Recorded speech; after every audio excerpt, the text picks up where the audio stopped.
A descaling reminder will appear after a total water output of 15 liters. 3 descaling methods are available.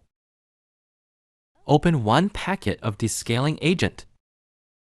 Empty 1 sachet into 12 liters of kettles. Stir to dissolve. Leave to stand for 5 minutes. Pour the prepared descaling solution into the water tank.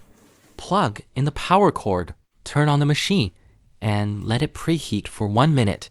Once preheating is complete, place 2 containers under the group head and the steam wand respectively. Long press the power button and double shot button for 3 seconds to enter descaling mode. Turn the knob to the steam setting and descaling will start. When the hot water stops flowing, clean out the containers and the water tank. Refill the water tank with fresh water and repeat the previous steps. When the hot water stops again, descaling is complete.